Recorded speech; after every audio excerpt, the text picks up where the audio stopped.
Welcome everyone to the Leadership Today seminar. So it's already 5:10.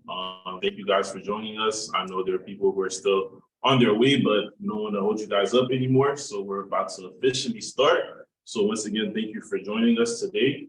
So the theme that we're going to be discussing is going to be keys to starting your business and developing your leadership.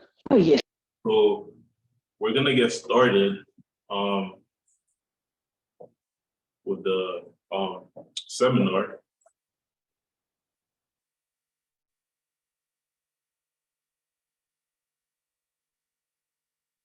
So briefly a bit about myself. So my name is PC Destine. I go by Pierre County, but shorter PC Destine. So I'm an executive director of Serve to Impact. I'm also a mentor to many. I'm a speaker and I'm also an entrepreneur. And I work with different businesses in that sense. So just a brief overall about me for those of you who may not know me.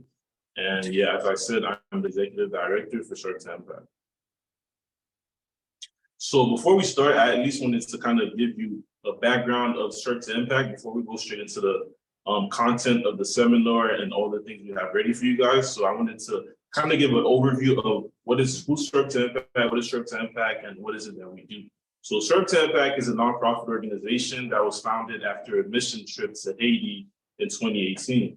While I was in college, I thought about going back to Haiti, and the first time that I would go back, I wanted to do something for the people there, especially at the local church where I grew up.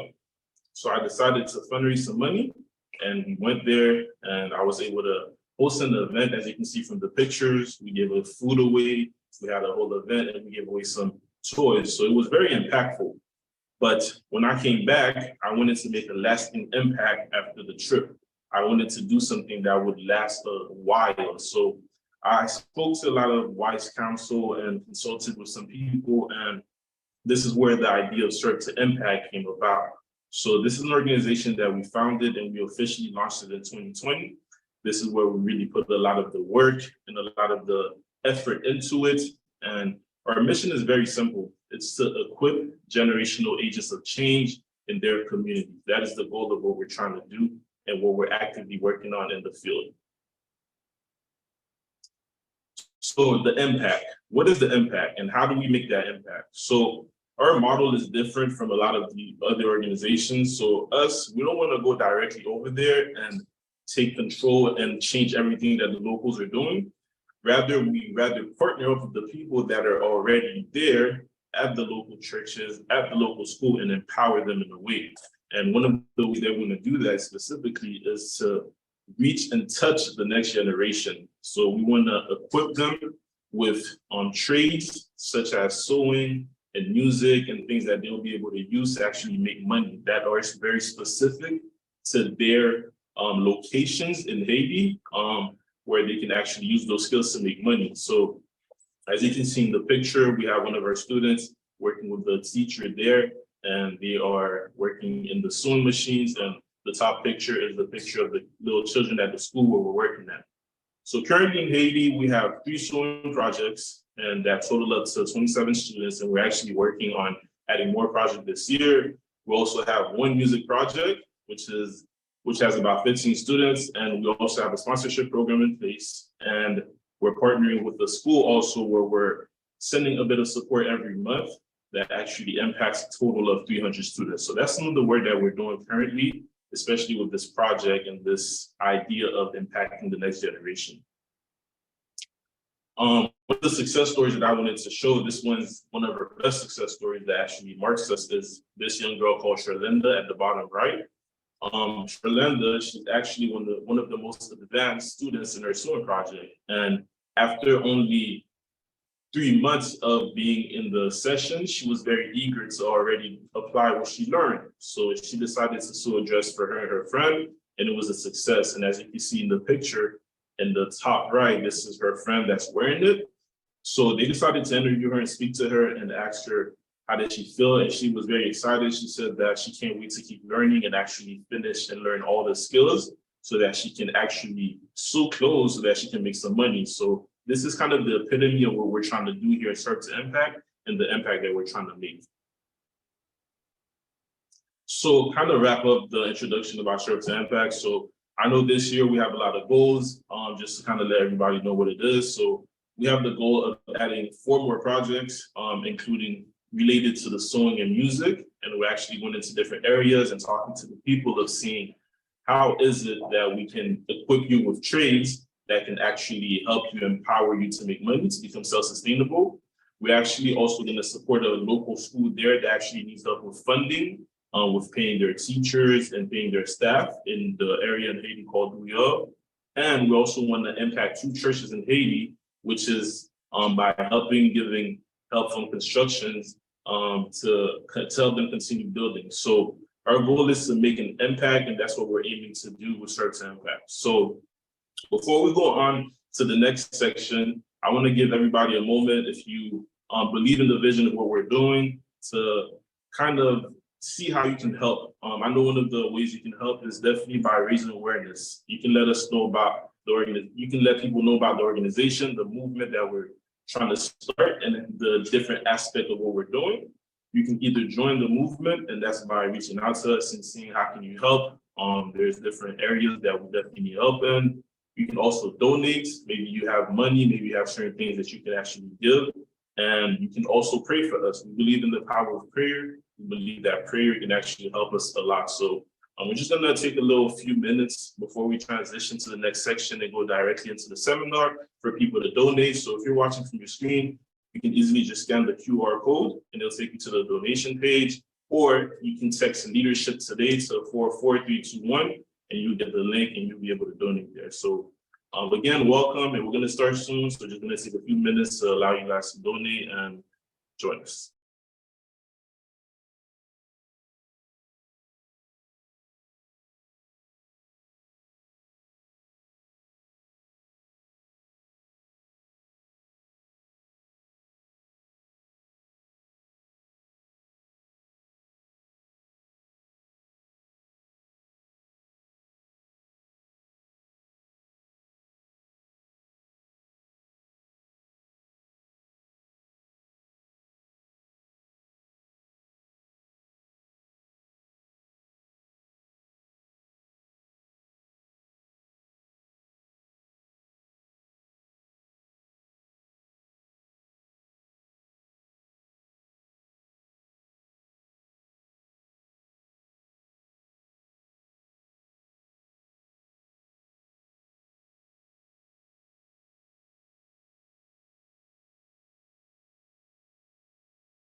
All right, so we are back. Thank you guys for taking the time to show into this vision. For those of you who missed the introduction, this is your chance to still see what we're doing, and there's different ways where you can join us and run the vision. So we're gonna go straight into it and not wasting your time. By the way, as you're watching, if you have any questions, feel free to drop them in the comment section, and then we'll be able to get it answered at the end. So we're gonna get started. One of the things that I want to do is, before I introduce the speakers, I want to go and deal with the mentality of being a leader. What does it mean to be a leader? The mindset that's needed to do and become the leader that you need to be. So I'm going to introduce a bit of leadership today. What is the vision of leadership today? Why leadership today? The reality is we have too many followers and not enough leaders. In this day and age that we're living in, too many people are following others. They're being followers. They don't have any uniqueness. They don't have anything that they themselves have to offer. So people are more comfortable sitting in the background and not wanting to step in and make an impact or change that they need to. So we want to come in and help people become leaders, and this is why the idea of this came about. So our goal is to educate and equip the leaders of tomorrow. This is very simple of why leadership today is about. So the best moment to become your leader is today. It's not tomorrow, it's not in the future, excuse me, but it is today. The best moment to start is today. What is the goal of this initiative? So one, we want to remove barriers to entrepreneurship in the community. There are a lot of people who wants to be entrepreneurs, but sometimes they don't know where to go, how to find the resources. So we want to make it kind of easier for everyone to step into it to become that leader. The second thing we want to do is to democratize knowledge and resources. What does that mean? There are a lot of resources that are available to only the elites, and we want to take those knowledge and resources and make it available to the masses. We want to give it away for free and teach you how can you use this to become the best leader in your business, organization, church, job, or wherever. So the goal is how to democratize knowledge and the resources to make it available to everyone.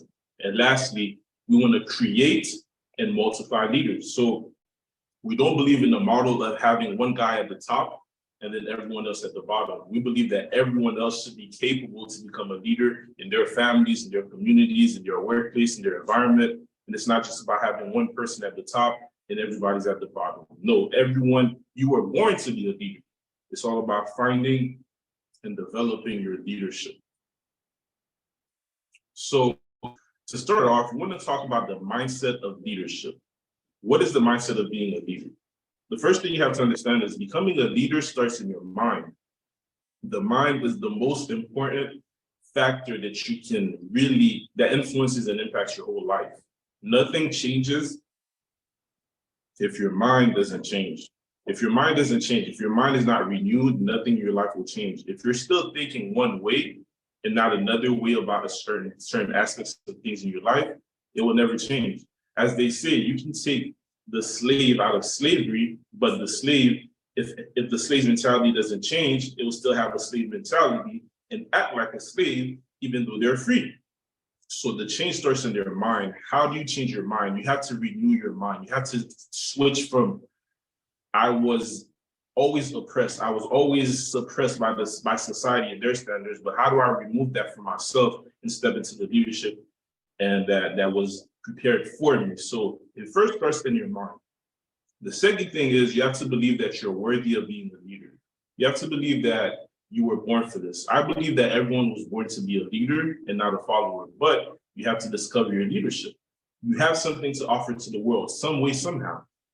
I'm not saying that everyone's going to be a Jeff Bezos or Bill Gates or the president of the United States, but what I'm saying is in your community, in your family, in your environment, how can you make the world a better place? How can you offer? And a lot of times, you know, there's something inside of you that is greater than all the things that you're entertaining now. So I want to encourage everyone to believe that you are worthy of being a leader. You have something to offer to the world. You see the vision, you see it, so you have to believe it. And lastly, you have to remove self-limiting beliefs. We have we all have things in our minds that we believe are holding us back.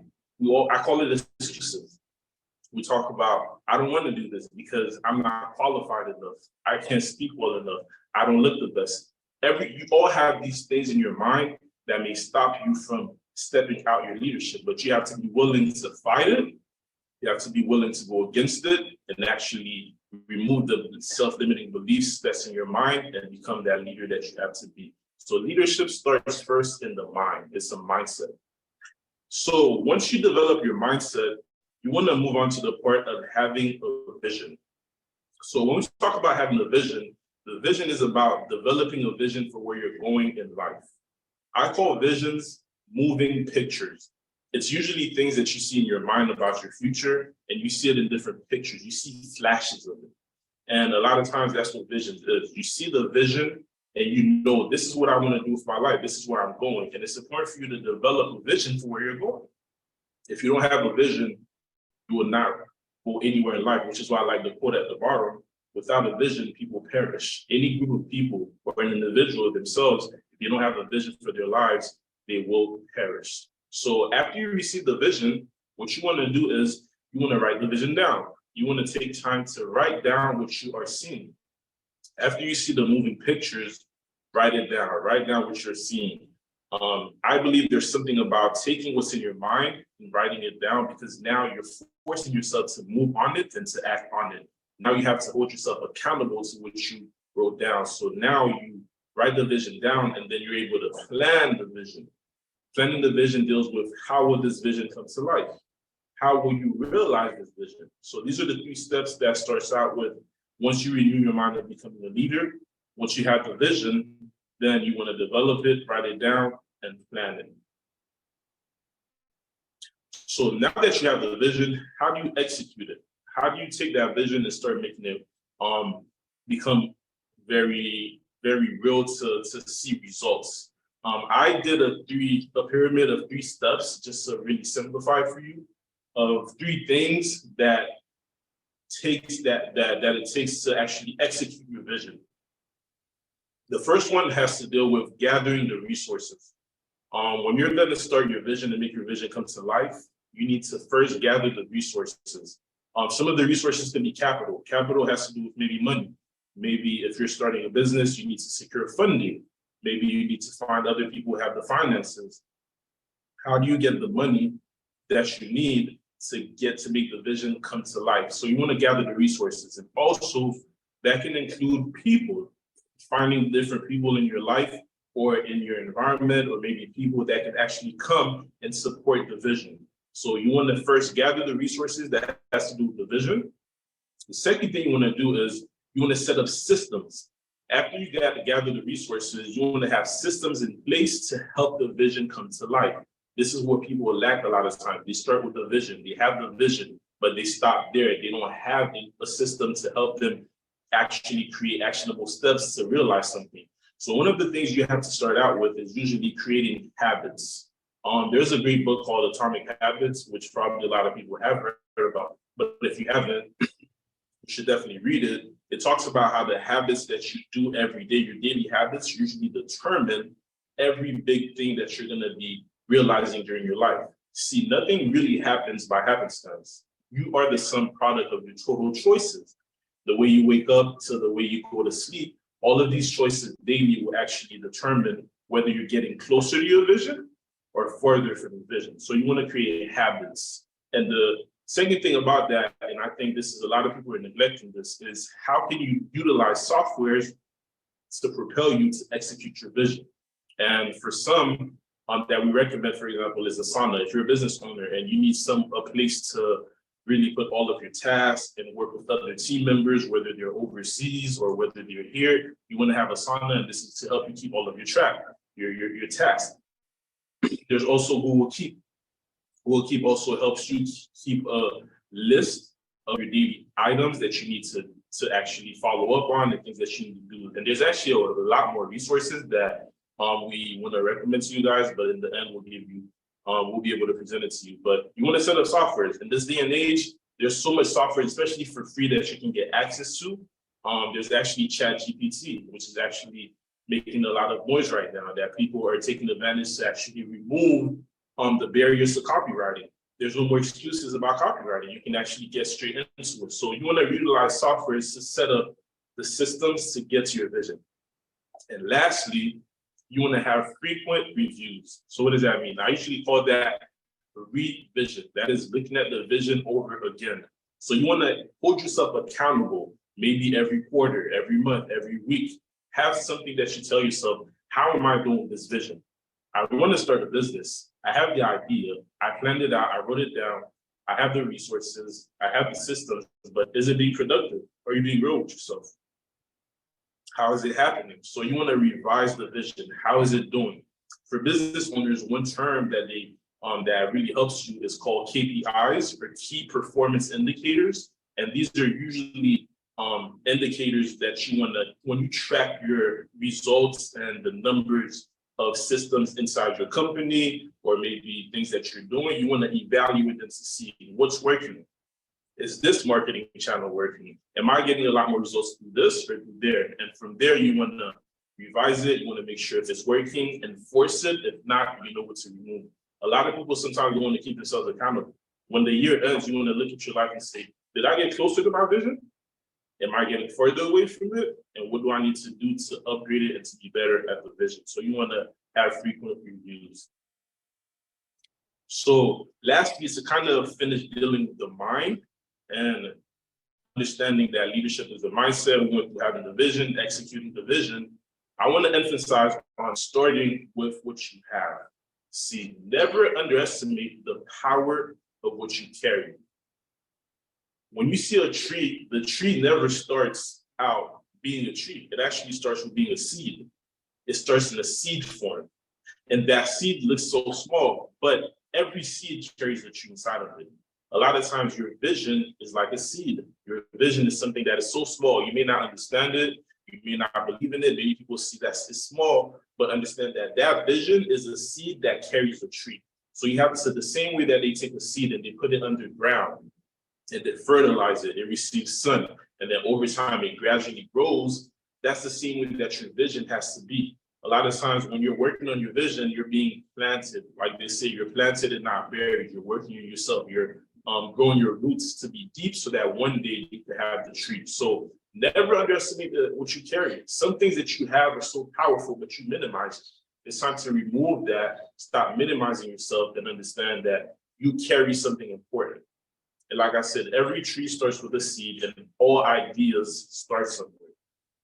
Jeff Bezos didn't just have Amazon come out immediately. He started at his house. Apple, all these other companies, they have to start somewhere. You got to start somewhere. If you don't start with what you have, how will you ever get there? And always remember this, big is attracted to small. Before anything gets big, you have to handle the small that you have. I like saying this, before you get $1 million, you have to learn how to manage 100,000. Before you manage 100,000, you have to manage 10,000. And from 10,000, you have to manage 1,000 and so forth. You have to manage the small that you have so that it can incrementally be, you can see exponential growth. So big is attracted to small. So this is to really help you deal with the mindset of becoming a leader and understanding that leadership is today. Stop delaying the inevitable. Understand that you were born to be a leader, and it's time to start with what you have. The power of compound timing is real. Never delay what you have to do, because soon you will see the results of whether you actually put in the work or if you did not put in the work. So I wanted to take the time to really deal with the mindset of becoming a leader. So next up, I'm going to go straight into it. We're going to present our next speaker, and he's going to be really going into the practical aspect of becoming a leader. What does that mean in his experience of going through his brand? So it's going to be OC Fries. He's a speaker, he's a world traveler, he's an entrepreneur, and he's going to have the opportunity to share more about himself and his brand.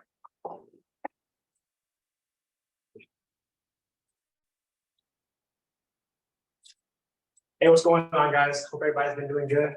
Go ahead, guys. If you guys are getting some knowledge from this, something that's helping you out in your mindset, as Pierre just said, go ahead and put some fire emojis in the comments right now. Come on. And I just want to share my experience in starting my clothing brand, Humble Flex. So as Pierre said, that I've been able to travel to over 21 countries right now. I just came back from Colombia It's a blessing. And I'm also an entrepreneur. I have a clothing brand called Humble Flex. Some of you guys might have seen it on Instagram, or you might have gotten ads, or you might have seen stickers stuck everywhere. And also, I'm a speaker. I speak to young leaders and young entrepreneurs all the time and giving them advice how to get started. And so that's what I'll do for you today. So, like I said, I'm a world traveler. I've been to over 21 countries. Some of those countries are Spain, Greece, even Colombia, Brazil, Australia. Sometimes I forget them because there's so many of them. Humble flex. But it's just been a blessing to see that. And I actually being able to travel there, it helps me to understand how to look at different markets in different countries. You know, because things are different wherever you go. McDonald's in Greece is completely different from McDonald's in the US. It's crazy. So it helps me in my business mind, and through my brand, I've been able to travel. And so my brand, Humble Flex. So Humble Flex is a luxury designer streetwear brand that I started back in 2020. And this brand signifies our logo right here. So our logo is the unstoppable heart. And what that signifies is that nothing can stop you from reaching your goals. Nothing can stop you from reaching your destiny but you. So it's we really emphasize on doing your best in life and starting from the bottom and making it to the top. So and I believe that everybody has a Humble Flex story. And when developing of this brand, as you can see, like, you know, we have an aesthetic now, selling hoodies, selling a bunch of different products, sweaters. I'm wearing right now. You guys see this fit. Y'all see it. You know, y'all see the splash. You know. So I've really had a lot of fun with this brand and a lot of success. But as you can see me traveling, you see me, you know, rocking my brand. You see me rocking my brand. This is not how it always started out. Matter of fact, I had to learn how to turn the vision or the idea into a business. So a little background on me. I graduated from FAU. Let's go Owls, come on. Okay, if you're from FAU, if you went to FAU, put some Owls in the chat, come on. Let's put some threes up, all right, let's go. So I graduated from FAU with a mechanical engineering degree. And with me thinking that after I graduated, I'll be guaranteed that that's the kind of the American dream that's sold out. That, hey, if you know, go to school, get a job, and you'll be successful, right? And well, that wasn't the case for me. Actually, after I graduated, instead of getting a career, I worked at Costco pushing carts. Can you guys imagine that? Like, you know, you worked 4 years real hard, you know, hoping to get a degree, you know, and it was really discouraging. And as I was pushing carts and seeing on Instagram, there was a leadership seminar called a mastermind, a 7-figure mastermind. And I actually went to that, paid about, I think, 2.5K. Well, this leadership seminar is completely free, but I paid a seminar similar to this, but giving much more information like this, right? But 2.5K. So you guys are getting this for free. So I just want to let you know about that. But that seminar actually helped me learn about how to develop my business, how to start my business properly, how to find funding, and also the best part, and what we really want you guys to get out of this, how to network, you know? So anybody that's in the chat right now that you see that's like, you know, putting those fire emojis, that's just going out. If you guys are here right now, that means you have a vision, that you have something bigger you want to do, that you don't want to just exist, but you want to actually live. So with that seminar, I was able to invest in my brand fully in a better way. And I kind of want to break this down to you guys in this principle of today. It's the word today. So today, I broke it down into I gave you 5 principles here of the word today and how to develop your leadership and your business, right? So I believe that every leader, every business owner, which you guys are because you're here, right, has to have these principles down. So we're going to run through them. So why leadership today? Because tomorrow is not promised, right? So today, right, time, ownership, demand, adaptability, and yardstick. So we're going to explain these step by step, and I'm going to show you how I use this in my brand. So okay, today, you need to use your time wisely, not tomorrow, not the next day, okay? Have you ever said, hey, I'm going to do this, I'm going to lose some weight, right? Starting at the beginning of your say, I'm going to drop some pounds or do this. We all do that all the time, right? And then we say, hey, we're going to do it next year, and then next year becomes this year, and then we like, oh my gosh, like how did the time go so fast? Well, in the same way in your business, you got to use your time wisely, right? So when I was actually in college, I thought that, hey, I'll start a business later. I had an idea, but I didn't execute on it. Right? And I said, hey, I'll start this business later when I have more time, or when I'm more fully functional, I'm more funded, right? And after maybe I have my job and stable. Well, that didn't happen for me, right? I started working at Costco, right? Pushing carts. And that was not in my trajectory. That was not in my vision. And matter of fact, I want to encourage you guys to write down your vision. Write down what the vision is. With my vision, with my Humble Flex, I said, hey, I wanted to impact people's lives, and I wanted to leave an impact that will make them feel like they can beat the odds, that there's no odds, right? I wanted to let them know that, hey, like, what's in their heart, that they can go pursue it. So when you don't execute, you waste opportunities, right? But you need to start right now. And what NOW stands for is no opportunity wasted. So you might have a business idea right now. Hey, you want the girls in the chat, like they might have some hair salon thing they want to do, or some nail business, right? I promise you that if you execute on it right now, 10 years from later, you won't regret it. Okay? Even 5 years. But if you just say, hey, I'm going to wait a little longer, I'm going to wait a little longer, keep delaying it, I promise you, your industry is going to get 5 times, 10 times harder, because things keep changing. So one of the ways you can execute right now is by starting up, asking your local, going around your locale and seeing who else is doing what you want to do, right? Getting mentorship and collaborating with other organizations. And one of the things that I did while I was in college and post-college too, I do pop-up shops. And what pop-up shops do is helping you get that face-to-face interaction with your customers. And so you want to use all your resources in an efficient way. Like Les Brown says, you want to be hungry. All right, type in hungry in the chat right now. Come on. If you are hungry right now in the chat, type in hungry, because you've got to be hungry and able to get to your goals. I promise you, what separates successful people from non-successful people is the in-between of hunger. How hungry, how bad do you want it? All right, because if you want it badly, you're gonna do anything you can. So one of the things I did in my brand too is that I believe that you have to be a little radical. You got to be a little radical with what you do so you can really get it out there. We're going to speak a little bit more about that. But I want to go into the next principle after time is ownership. You need to own. Today, you need to own your brand. So after you have the idea, right, you need to execute and get the proper legalities, the proper legal papers to be official. You don't want to just make this all, oh, okay, back of my trunk. Hey, look at him with a little business. No. Be official out here, y'all. Be for real. Right? So once you are confirmed on the brand, you want to be able to get that legalized. So I'm gonna tell my story real quick on this. So I actually almost lost my brand. Yes. Like, have you ever worked on something so hard and you literally almost lost it? Right? So I almost lost my brand, Humble Flex. When I got the idea, I thought, like I said, I had a lot of time. I can take my time and ain't nobody gonna steal that brand name, Only I thought about it. But in reality, there's like what, 7 billion people in this world, right? Someone can actually have the same idea as you. So someone actually did for me. There was a guy using the same brand name, making clothes, and it was so stressful when I was starting out, because I was coming out with drops, he was coming out with drops. I was coming out with fire, he was coming out with trash.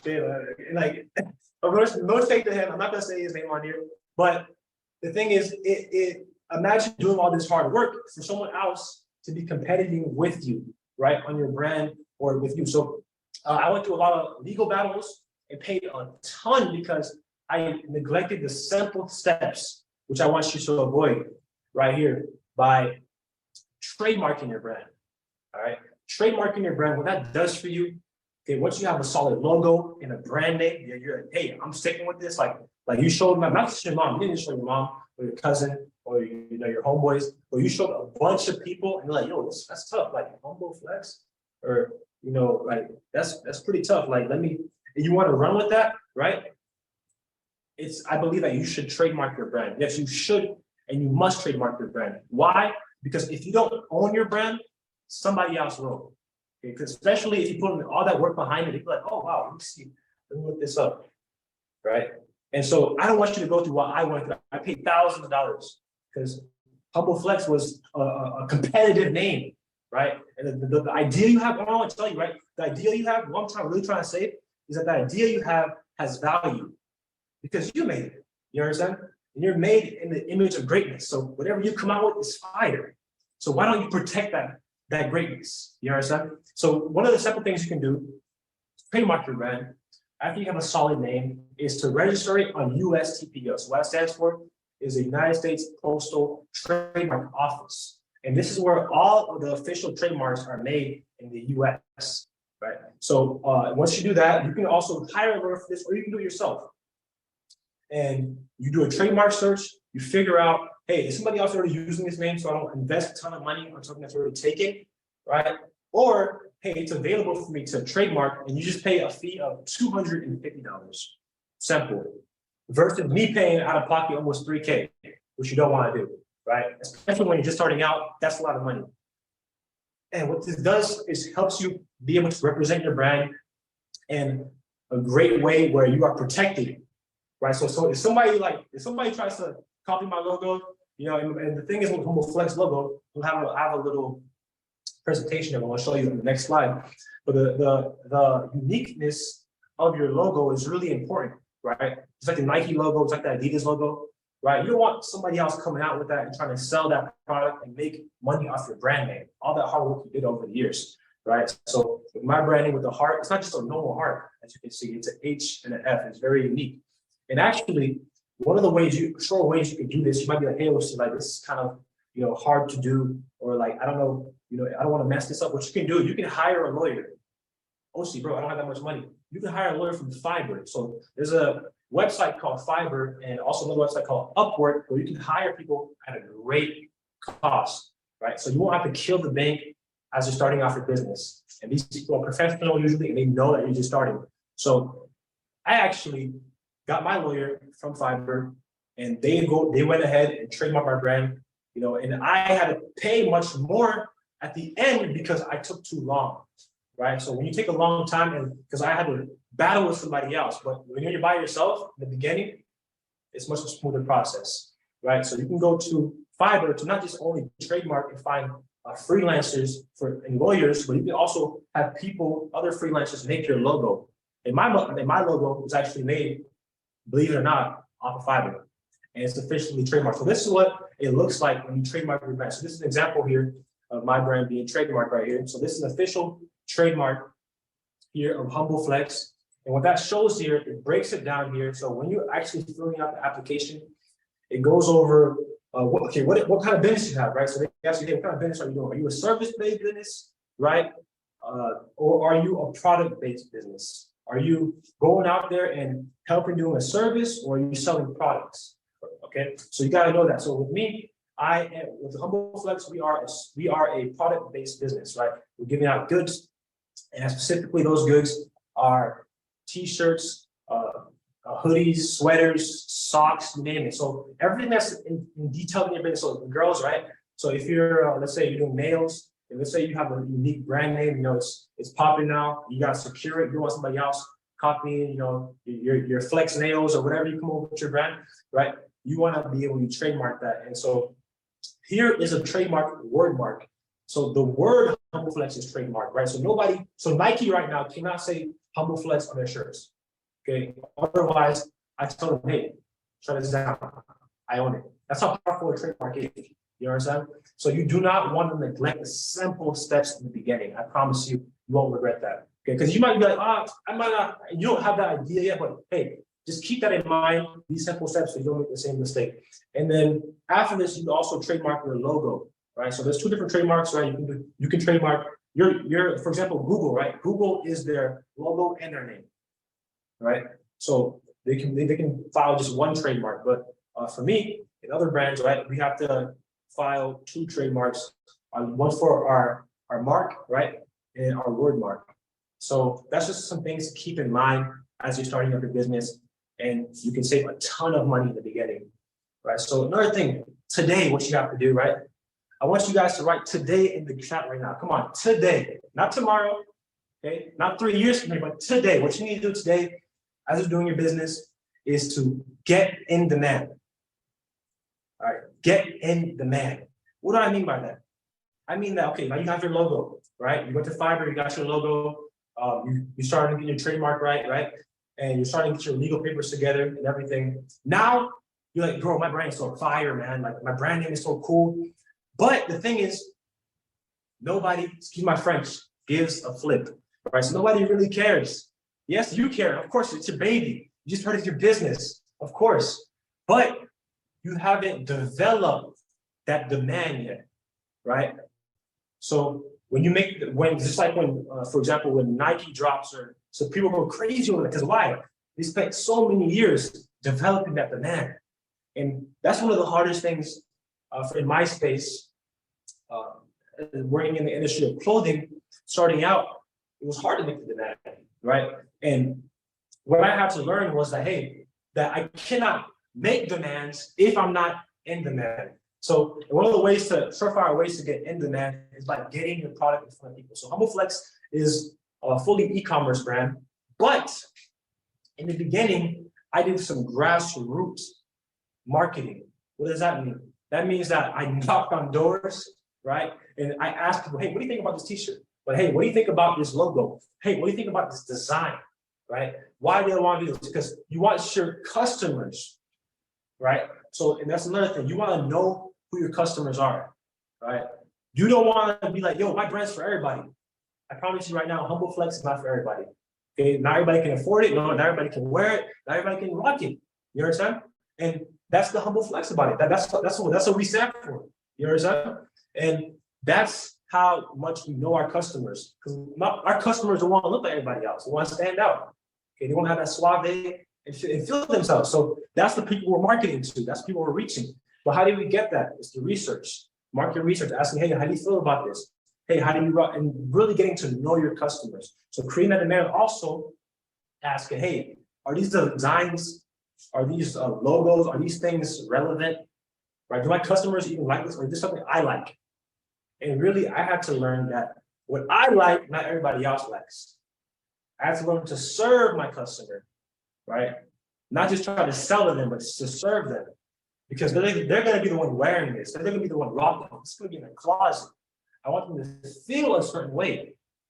And you see these words I'm using here, that this is building the demand for your market, for your brand. You don't just have a business. In reality, every business, right, in reality is a brand. Okay? Every business is a brand. What does a brand mean? That means that it's, whenever you hear Nike, whenever you hear Apple, right, it's a certain calling towards it, it's a certain feeling towards it, right?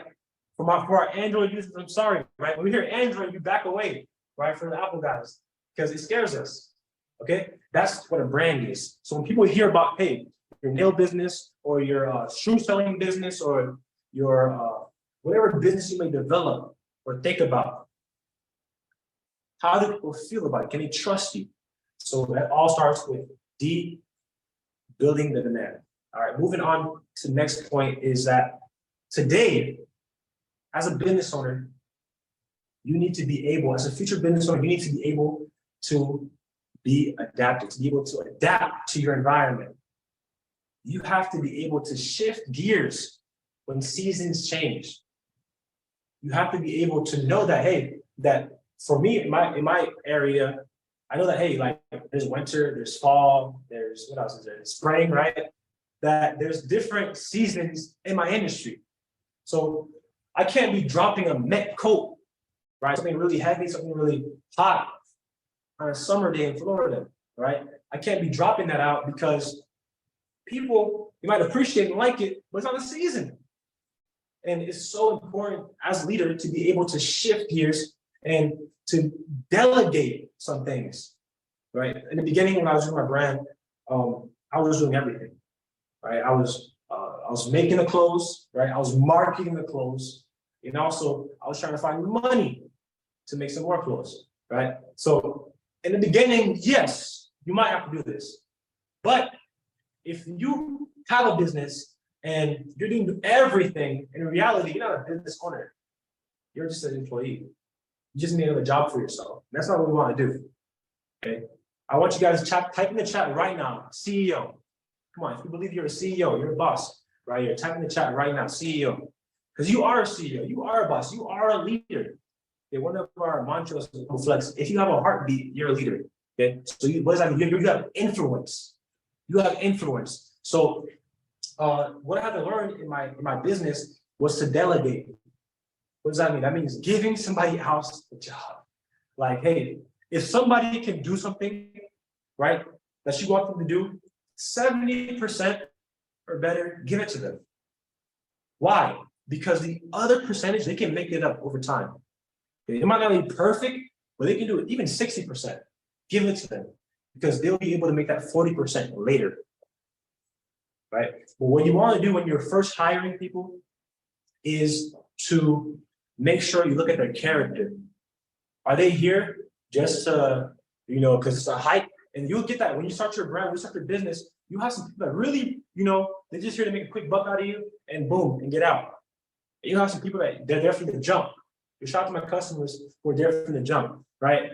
Like literally when I started my brand, right, I had to learn how to adapt and find better people who can do the job with me. So I had to stop making the clothes for my garage and have a manufacturer make it professionally. Yes, it costs a little more, but it gave me a greater return. So you have to be able to adapt and shift your mindset. It's such a key thing, and not just in business, but just in life. You got to be able to shift. And lastly, in our 5 leadership principles, why standing for yardstick. Yardstick. You have to be able to measure your success. Okay, yard by yard, inch by inch. And when measuring success, when we hear the word success, okay, we can look at, especially today we live in Instagram, and that's one of the world I live in because I have to market my brand through Instagram. I have to market my brand on TikTok. I have to be on social media to market my brand, to get it out, right? But the thing is, comparison is the greatest killer of progress. And so as you're doing your branding, what you want to do is you versus you in reality. Okay, you want to look at, okay, this is where I was this year, and then see your numbers. Okay, this is where I'm next year. All right, on the slide here, we got a picture of a post on the brand here, my brand here, in test A. This was a post of content that this wasn't the best quality content based off, Instagram rules or algorithms. It's crazy, but not, I might have put a lot of hard work into this, but it wasn't really working. Go back to knowing when to shift. So I hired somebody else to do even a better job. And you can see a test B where this post had a significant amount of views and likes, even more comments, right? It did much better and it got me more sales, right? So I really encourage you to measure your success based off the measurement of yourself, okay, of you growing. You understand? And being able to make that shift, being able to delegate, okay? Because whether you like it or not, what you have to understand, whatever business you are in, okay, service-based business or product-based business, one principle you have to understand is that your customers are the #1 measurement of your success in your company. Why? Because they don't technically own you, but they don't own you. You understand? It was like they're the one paying you, they're the one giving you their money, their hard-earned money. So you gotta respect that. So definitely customer assurance, being respectful. Sometimes I see this is rarely, I rarely get a customer that comes back and say, hey, your product got messed up. And if we do, we make sure, hey, this product is free. It's free and you get a new one. Because why? We want to keep that customer. Because really, the people who are going to make you get to the top of your returning customer, people that really rock with you. So that's been one of the things, these five leadership principles here. And today, being able to, being able to use your time wisely. Okay, you have to get up in the morning and know what you want. Like Pierre said, you got to write down your vision, make it plain. All right, 2, own it. So then you got to own your brand. Okay, don't be passive about it. Own it. Why? Because somebody else will. Okay, and then the next one is demand. You got to get in demand. Okay? You got to be hungry. You got to go out there and figure out what people want. You got to do guerrilla marketing. You got to put the stickers everywhere. You got to give things out for free so they can come back and splurge on your brand. Or you have to be able to adapt. Hey, you have to lastly be able to measure your success yard by yard. Don't compare yourself. It's going to take, true success is over time, not overnight. True success is over time and not overnight. And I promise you that you'll get there. And You might feel like today, like, hey, this is a lot. This is a lot of stuff that OC said. I'm dropping a lot of gems here. And, I kind of want to get some of the materials, right? So my team actually created an ebook for you guys that teaches you how to build a successful brand in 30 days or less. No bull, straight to the point. And basically, it has all of my manufacturers in there, designers, where to find your manufacturers, whether it be even in the nail business, your hair business, right? Whatever business, even shoe business, you can make your shoes. Manufacturers are in there, and people who I use to consult from Fiverr, right? People who are vetted that you can use and trust, and also those legal steps too. So as you're doing your brand, you want to always be able to find mentors. Okay, and then where you can find the information is on the website entreflexer.com with the helpful guides and ebooks. The last thing I want to say before I get off is that there's no better time than now. Matter of fact, there's no better time than today. There's no better person than you, that you were made for this. It might take some growing, but keep going. Thank you. Appreciate it.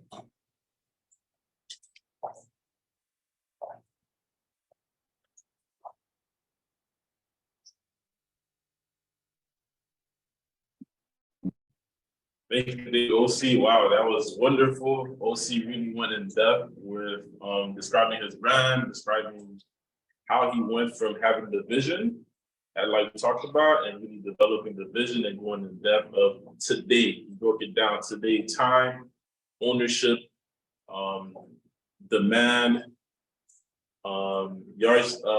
adaptability, and yardstick. So it's really important to understand that when you're building your brand, today is the time. So if you guys are here, if you received a lot of value, let us know in the comments, and also continue to drop your questions below, because at the end, we'll take a few minutes if we have time to really answer some of your questions and get to really answer your question in depth about leadership and starting a business. So now we really started with dealing with the mentality of being a leader. I went through the vision, the leadership mindset. OC went through the practicality of how he went through his journey and what he had to go through and how he's running his business. And now we're going to get started with how do you start your business? Maybe you have questions about how do you make the change? How do you go online? How do you make it happen? What are the things administratively that you need to run your business? So now we're going to transition to the next section, and then it's going to be our next speaker, which is going to be Joel. And Joel is really going to take the time to speak to you about how to start your business and talk about the finances that's needed to run your business. Without wasting any time, we're going to go directly to Joel Sapp.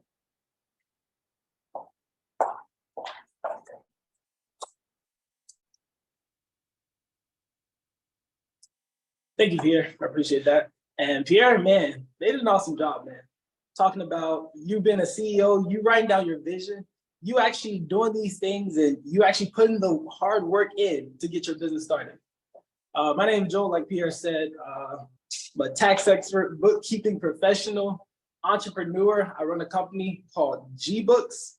I started about 3 years ago, and it's pretty much a bookkeeping and tax preparation business. Put some of my credentials on the screen here. Come on now. I've been bookkeeping for about 5 years now. Nonprofits is mainly my niche, nonprofits and churches. That's where my heart is. Come on now, represent for my churches and nonprofits. Also small and large businesses from all around. I just overall love helping people get to know their numbers and just get to the nitty gritty, like stay on top of things. I have managed budgets of $1 million combined. Tax planning, helping clients save thousands of dollars. And that's super important because you see a lot of videos and you see a lot of things like you can save so much on taxes, but you don't really know how to do it.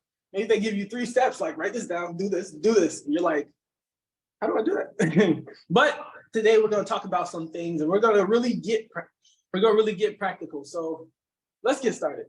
It's time to start. We talked about today is the day to start. It is the time right now, today.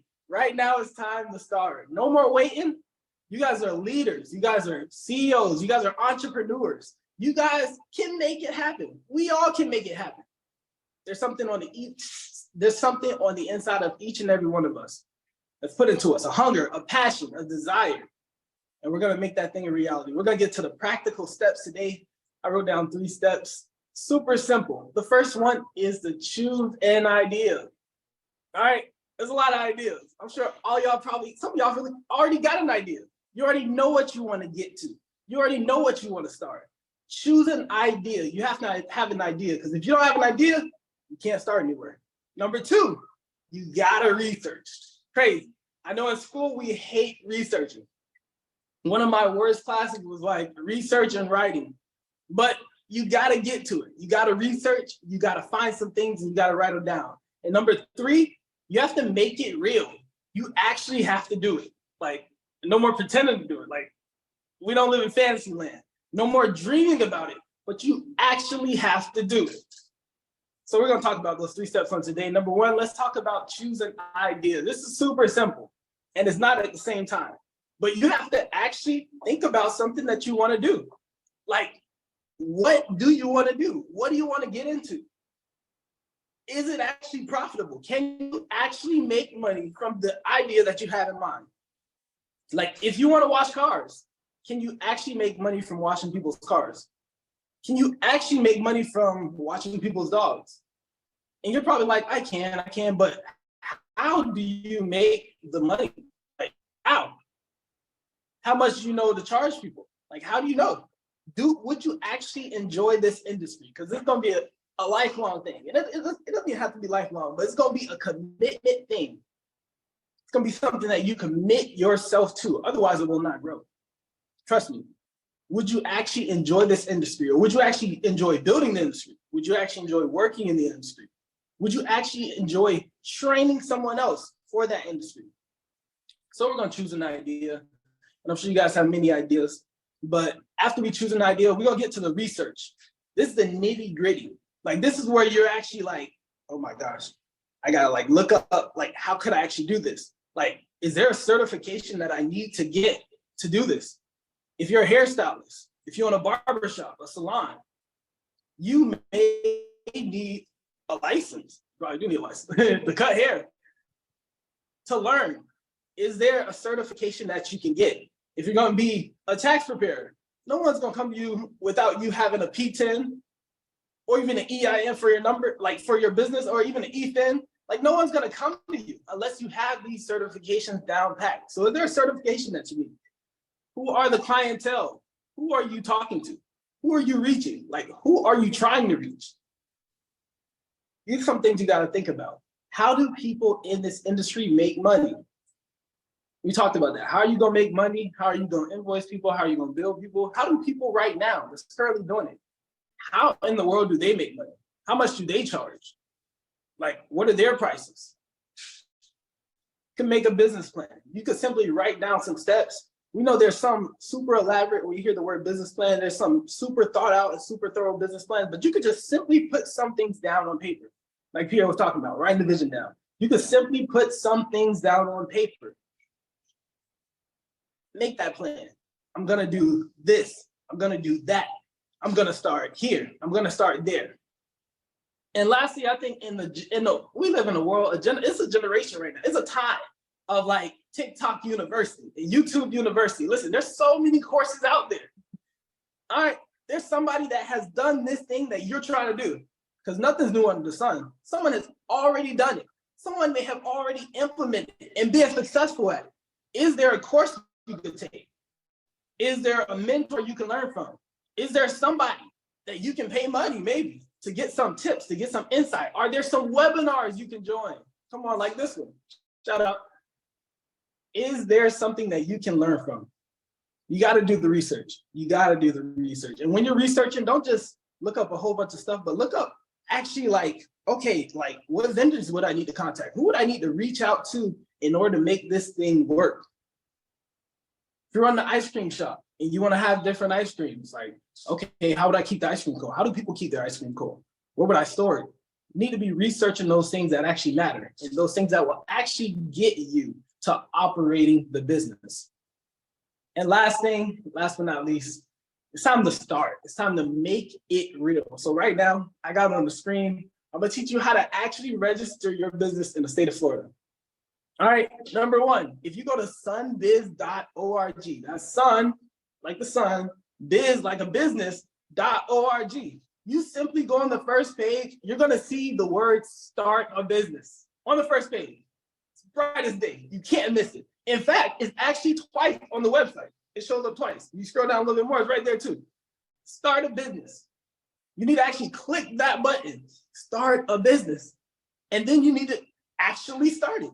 Like you click that button, it's gonna ask you what type of business do you want to register? Like what type of business do you want to have? You see, I have on the screen, it says limited liability company, which is LLC, popular, we all heard of it. A profit corporation, nonprofit corporation, limited partnerships, fictitious names. There are so many different types of businesses that you can start.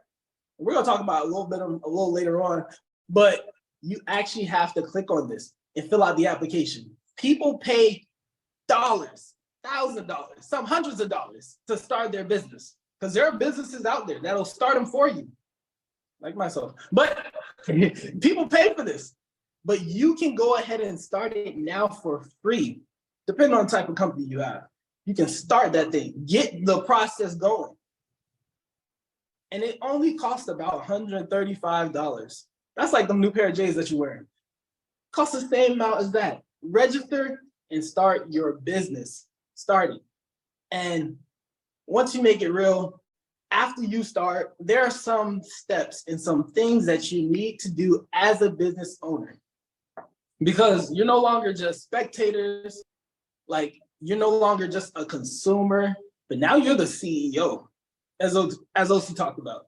You are the CEO. You are the owner. Like this is your brand. This is your business. So you actually have to run and manage it. You have to do things like compliance. The word compliance, the root word is to comply. It's literally orders that you have to follow, steps. There's rules that you have to follow, things that you have to keep in order for your business. Like, did you know in the state of Florida, you have to renew an annual report every single year? And many states have this also. There was one company that I worked with, their company in Georgia, and they were like, the owner was like, man, do I have to renew something every year for my company? And I was like, I'm pretty sure. And then we checked on one of their companies and it said it was dissolved about a year ago. Why? Because they did not keep up with their annual reports. They started the business in 2019. In 2020, they didn't pay the annual report fee. They sent out notification to renew it. They didn't renew it. So they dissolved it. And lo and behold, the company was dissolved. So that company is not compliant. So if that company gets audited, they are in potential danger of getting shut down or having fees on penalties on fees compiled on top of them for not being in compliant with their state's registration. You got to be compliant. Licenses.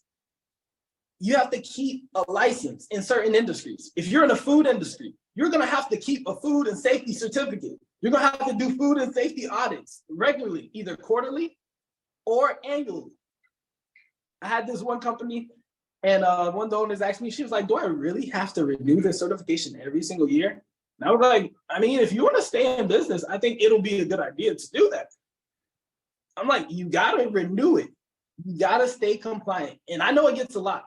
There's a lot of certifications. There's a lot of licenses. There's a lot of things that the state requires that maybe even the United States require, but you gotta be on top of these things as an owner. Like, did you know? And you probably knew this because you do it too, but businesses actually have to file a tax return. They actually have to pay taxes. It's crazy. I know you thought it was just you. I know you thought your job was just taking your check, but businesses actually have to file a tax return and pay taxes. Why? Because they make money. And the government wants a part of that money. They want to know what you're making so you can pay your taxes accordingly. Different businesses are set up different ways. If you have an LLC and you're a person, you're the only owner, you're going to be taxed 15.3% for self-employment tax. And then you're going to be taxed on whatever you make in your tax bracket. If you're a partnership, did you know that depending on the partnership status, if you are half and half partners, if you're 30-70 partners, if you're 60-40 partners, you're going to be taxed on that amount that you get from the business. If you're an S corp, you're going to be taxed on your payroll and then you'll be taxed at the end of the year. Your company will be taxed separately from you. Different businesses have different taxes. And these are things you got to understand. And I know it's a lot. Trust me, it is a lot. It sometimes hurts my head. But you just need to know what type of company you have. Are you a limited liability corporation? Are you an S Corp? Are you a C Corp? Are you a nonprofit? Are you just a solopreneur? You need to know the type of company you have so that you can stay compliant. Pierre talked about the book, James Clear, Atomic Habits. One of the quotes from his book, he says, you don't rise, people and businesses don't rise from the level of their goals, but they fall from the level of their systems. Lack of having systems in place, lack of having things in place that'll keep you compliant, lack of having things in place that'll keep your finances in order. And this right here is my favorite one, bookkeeping, man, bookkeeping. If I tell you how many businesses do not keep their books, how many people do, but how many businesses do not keep their books in order? And you need to start from the beginning. From the point you open up a business to when you start making the money, you need to have an account for the amount of money that you have. You need to know your bookkeeping. And I know, I get it. It's really hard to do all that bookkeeping and all that compliance and still run your business. But trust me, you're gonna have to start somewhere, even if it's just you. And then like they talked about, bring on team members, but you have to start somewhere. Keep track of your bookkeeping. I put a resource at the bottom. It's called Wave Apps. Wave Accounting is a free platform for businesses where you can track your numbers for free. You can literally, it's an online platform where you set it up, attach your business account to it, and it simply feeds transactions in there. Now, after that, yes, you're gonna have to put the transactions in categories, but at least you have them somewhere. If the IRS ever came knocking on your business's door, they're not gonna be like, show me your business statements, your business bank account statements. You're gonna be like, I got those. They're not gonna say that. They're gonna be like, where's your profit and loss? Like, what sales did you make in the first quarter? Like, we have on record that you owe $200 in taxes for your first quarter sales. Where's the record of that? And if you have no record, then you're gonna be lost. So keep your books in order. One of the things I have on here is examples of financial records. I have a profit and loss statement, which some of you may have heard about. It's a P&L statement and a balance sheet. These are simply financial record statements. I know they look like a lot, but they're simply just financial records. On the left, the profit and loss statement, it's literally one of my clients. This is an example of one of their statements. As you can see, it says revenue. The revenue was about 41,000, and then on a little bit under that, it says gross profit. Like, this profit and loss statement is exactly what it is. It's literally your profit and your loss, which I think is a terrible name actually for it. It should be called an income statement, because you can't have a profit and a loss. It doesn't make any sense. You can either have a profit or a loss, but it's an income statement, and it shows your revenue and then your expenses, and that combined makes your income. These are statements that you as a CEO, you as a leader, these are statements that you must check out. These statements that you must look over. Otherwise, you will not know if you are profitable or not. These statements, how would you know if you're profitable? How would you know if you make money? According to the statement, the profit and loss, it shows she made a net income of $24,000. We always hear about deductions. Well, her deductions are tracked right here on the bottom. They're all her expenses. And she's gonna be taxed on the $24,000 from the IRS. On the right, there's a balance sheet. And a balance sheet is simple. It's super simple. I know it looks complicated and there's a whole lot of numbers on here. It's crazy. But it's simply assets equals your liabilities plus equity, which is the accounting statement. If you took accounting, you should know that. But if you cheated, that's another thing. But you should know that. Your assets equals your liabilities plus your equity. What are assets? Things that you own. Simple. What are liabilities? Things that you owe, people you owe. Those are liabilities. Equity is yours, your ownership. The money you have, the money you put into your business, and the money you take out. All that is your equity. So this statement simply breaks down what you have, what you owe, and the money that you put into your business and took out.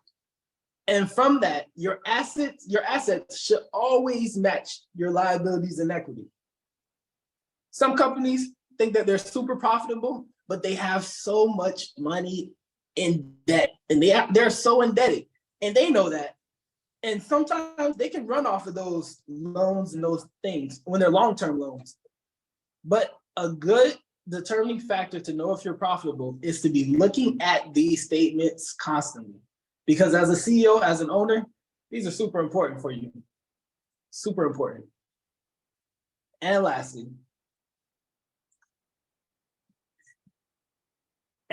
we have, why are these important? These are important because these things will save you money.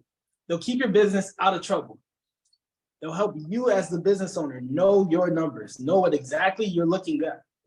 This will save you time in the future.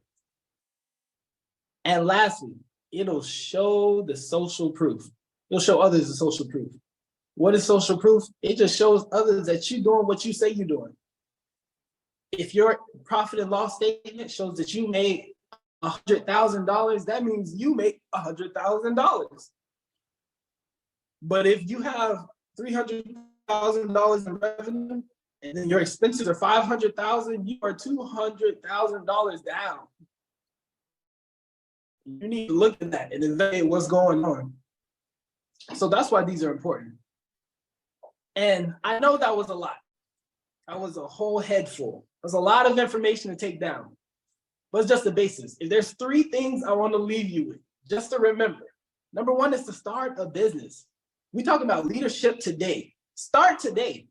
It starts right now. Start a business, register, get something going. Number 2, stay compliant. Know what you need to renew and what you don't need. Know the certificates you need. And lastly, keep accurate records. Keep your bookkeeping accurate. Get somebody, get yourself to track the numbers, put them in something, have the numbers there. If you don't know, you can get help from a professional like myself, but know your numbers at the end of the day, because it'll save you so much trouble. Save you so much trouble. So much trouble. So that's all I wanted to leave you with. Thank you guys for giving me the opportunity just to come present this to you.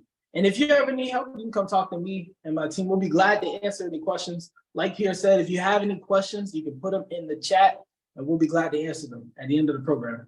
Thank you guys.